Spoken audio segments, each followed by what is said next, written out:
Hello, it's Alex, the Bookubus. Today I'm going to be talking about my favourite books that I read in 2023.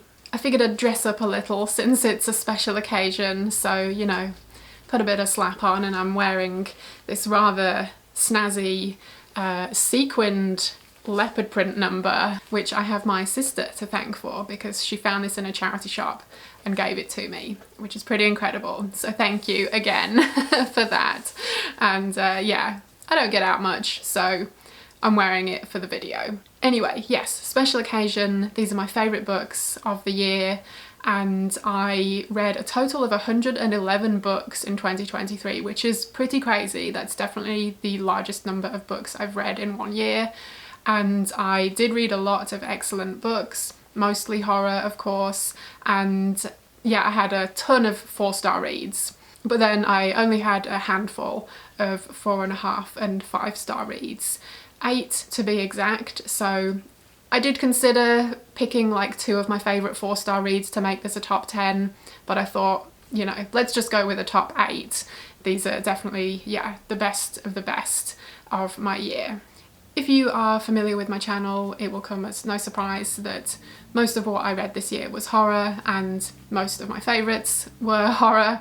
There is one non-horror one in the top 8 though, and also you might know that I'm a big fan of vintage horror, so there are quite a few vintage titles on here, but surprisingly there are also a couple of 2023 releases on the list too, so a good variety, I would say. These aren't necessarily ranked other than my top 2, which are kind of a joint top 1. So anyway, I'll start off with the 4.5-star reads, and I'll start off with the non-horror one, and that was Penance by Eliza, which came out in 2023. This is more of a dark crime thriller. It's written in a kind of true crime fashion, as though this was a real event that took place, and we're following a writer who is documenting a case where a teenage girl was killed by some other teenage girls. And the story delves into these particular characters who were involved in the crime, and yeah, a bunch of other, you know, family and friends, etc. And also we learn about the town that this took place in, which is a small town in the UK. And yeah, this was just such an excellent read, one of the most compelling reads I've read this year. I just did not want to put it down. I had to keep reading to find out what was going to happen next. The way that the story is written is really clever in the way that it slowly gives you information, and that information might change your opinions on certain characters and what they have done and why. It is also a commentary on true crime itself and the people that create it and the people that consume it as entertainment. So not only is it a really excellent, gripping read, it also has a lot to unpack and think about and discuss. So yeah, there was just a lot I liked about this one, and I would highly recommend checking it out if it sounds interesting to you. Okay, moving on now to the horror books, and another 4.5-star read of mine was Swan Song by Robert R. McCammon. This is a big one. This particular edition is about 950 pages long, so yeah, quite a beast, and it was originally published in 1987. This is a post-apocalyptic story, and we're following an array of characters as, yeah, something terrible happens to the world and not everyone survives. We're following a bunch of these survivors as they try to get to grips with what happened and how they must now live and try to continue surviving. And some of these people are good people who are trying to help themselves and each other. And there are also some bad people who might not have the same designs in mind for this new world. And so we're following some of the good and some of the bad characters, and they're all so incredibly interesting and so very well written. And while this is a long book, I was hooked into it pretty early on and just was happy to spend a lot of time here with these characters and their journeys. It's kind of, yeah, your classic good versus evil type of thing, but yeah, the post-apocalyptic setting was really gritty and all of the characters really well done. And there was one particular scene in a supermarket that, yeah, will definitely stick with me. So yeah, as will a lot of this book, to be fair. But yeah, if you're looking for an epic story to really sink your teeth into, then this is an excellent one. Personally, I preferred this to The Stand by Stephen King. That was like a 3-star read for me. This one was pretty incredible, and I rated it 4.5 stars. Oh, and Swan Song was a book club pick for Kelsey's book club. Kelsey over at Slime and Slashers. I will leave her channel linked below. Definitely go check her out if you aren't already following her. And my third 4.5 star read for the year was Son of the Endless Night by John Farris. This one has some pretty stunning step back art.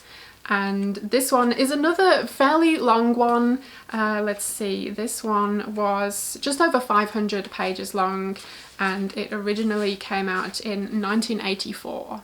So essentially this is a possession story, and there is a young girl who, yeah, has seemingly been possessed by some kind of demon. This girl's father runs a chalet at a ski resort, and one of the main characters we're following is a guy who visits this ski resort with his girlfriend. He ends up, yeah, meeting this young girl, and on his return visit to the ski resort, he finds out that she's gone missing. But there are some strange things happening, and he thinks she's actually still there. So he investigates and, yeah, uncovers some even stranger things going on, and yeah, finds out that this girl is in fact possessed by some kind of demon. That is really just the tip of the iceberg and the beginning of the story, and this evil entity is, yeah, definitely has a large role to play in this story. And there are also a group of people who are worshipping this entity, and then there are the people who are, yeah, figuring out what's going on and are trying to save this young girl. And there also ends up being a like courtroom drama situation as well. So there really is a lot going on here. It's not just your kind of straightforward possession story, an exorcist comes in and that's it. There's definitely a lot more going on here. There are quite a lot of characters and kind of different side stories that all come together. But yeah, this was just such a fantastic read. I really enjoyed his writing. There are some genuinely creepy moments in here. It goes to some pretty disturbing places as well. This I read as a buddy read with Crystal from Fibre Artsy. Again, if you haven't checked out her channel, please do so. And we both had a really, really good time with this one. And yeah, overall I rated it 4.5 stars. So if you're looking for a possession story that isn't just The Exorcist or, you know, an Exorcist ripoff, then this is an excellent one to check out. Okay, we're moving on to my 5-star reads of the year, and we'll start off with Tapping the Vein by Clive Barker. So this is a short comic. It contains, sorry for the glare, 2 short stories of his that were featured in the Books of Blood. And this was originally published in 1989. And the stories in here are Human Remains and Pig Blood Blues. And there's young Clive on the back. I had a really good time with it. The art style in both stories is really very different. There are different artists involved. So just to give you an idea, that's the first story art style, and the second story is more like this. The artists involved I should credit. So Human Remains, adapted and illustrated by P. Craig Russell and lettered by Bill Pearson, and Pig Blood Blues, illustrated by Scott Hampton, adapted by Chuck Wagner and Fred Burke, and lettered by Tracy Hampton. And the only story I had already read was Pig Blood Blues, but it's one of my favourites of Clive Barker, so it was very cool to see that adapted into, you know, an illustrated comic, graphic novel, whatever you want to call it, format.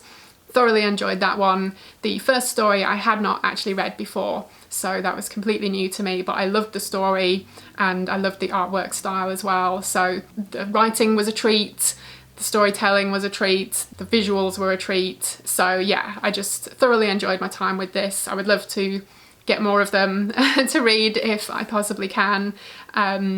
But yeah, if you haven't ever read any of these illustrated adaptations of Clive Barker's stories, then I would highly recommend looking them up. This one was a hands down 5-star read for me. Okay, the next two books I'm going to talk about together because they go together. This is Garth Marenghi's Tome and Garth Marenghi's Incarcerat.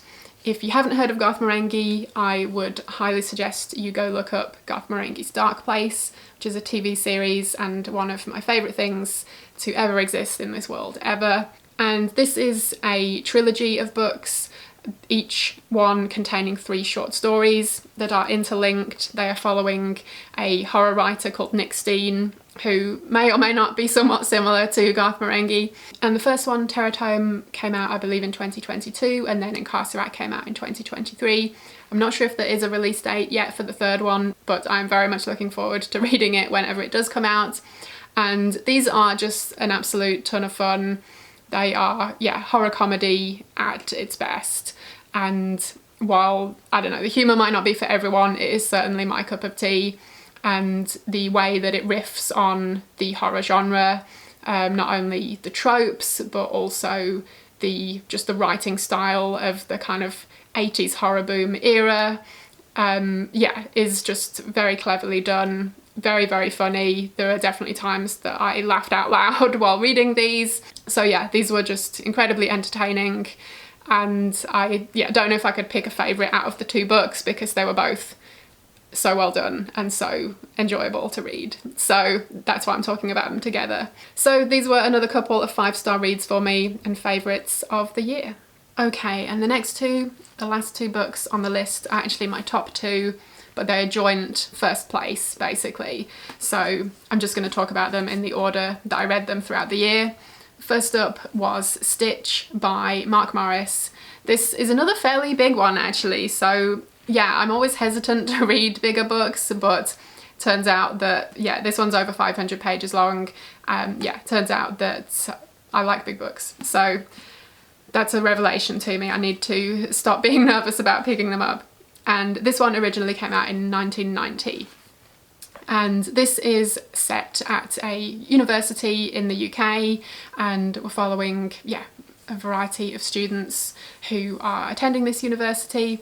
And there's one particular guy who meets this strange character called Stitch, and this guy suddenly becomes incredibly charismatic, and he starts a club at the university, and this club is called The Crack, and there are a lot of students that, yeah, immediately become part of it and are really into it. But we're also following a couple of other characters who find out about what's happening here, and they think there's something very wrong going on with this guy and his group, The Crack, and they have to, yeah, try and figure out what on earth is happening and can they save a bunch of people from some potentially horrible demise. So that's kind of just the vague notion of this storyline. There is a lot much more involved, but I don't know, it's hard to say too much more about it without getting into spoilers. But this one was just so well written. I love his writing style.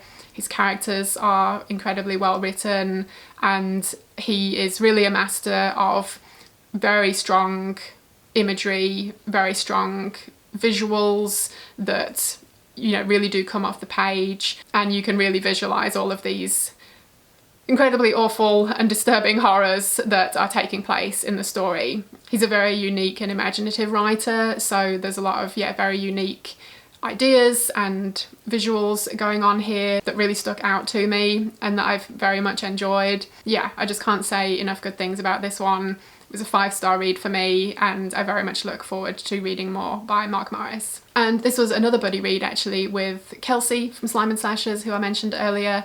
Yeah, we both loved this one. And the other joint first place book for me for 2023 was Haunter by Charlee Jacob. I've read a couple of her other books and loved them too, and this one was no exception. This one, let's check, came out in 2003. And it is a kind of companion piece, not necessarily a strict sequel, but a companion piece to another novel of hers, This Symbiotic Fascination, which I read a couple of years ago, whichever year it was my favourite book of the year. So yeah, she's definitely a favourite author of mine. She does write extreme horror. There's a lot of very gruesome and disturbing things going on in her stories, but her writing style is so beautiful and poetic that yeah, it's just a crazy but amazing combination. And just as a heads up, this does have some sexual content. Some of it is involving children, so yeah, not everyone's going to want to pick up a book containing that, so just so you are aware. This one is partly set in Cambodia, and we're following a group of soldiers who are on some kind of mission, and there is also a character who may or may not be the reincarnation of a god.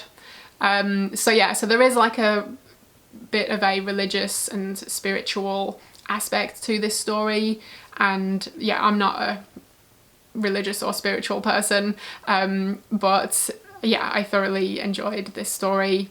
Like I said, it does go to some very dark and disturbing places, but yeah, exquisitely written. And again, like Stitch, it has very unique ideas, very unique visuals, and yeah, those are the kind of thing that just really stand out to me and stick with me. Haunter was actually another buddy read of mine, funnily enough. This one I read with Juan from Plagued by Visions. We both had a really good time with it, and yeah, again, of course, I will leave his channel linked below, so definitely go check him out if you aren't already subscribed to him. So if you are looking for a dark, disturbing read, then these two, Stitch and Haunter, are 5-star reads for me, and I would very highly recommend you pick them up if they sound interesting to you. Okay, and that is my list. Those are my favourite reads of 2023. Like I said, I read 111 books, which yeah, is still insane to me, but yeah, these 8 were like the best of the best. So if you have read any of these, I would love to hear your thoughts. And if you haven't read any of these, then I would highly recommend you check them out if they sound interesting to you. Let me know what your favourite reads were for the year. I would love to hear recommendations if you have any. Thank you ever so much for watching. I hope you enjoyed it, and hopefully I will see you again in my next video. Bye!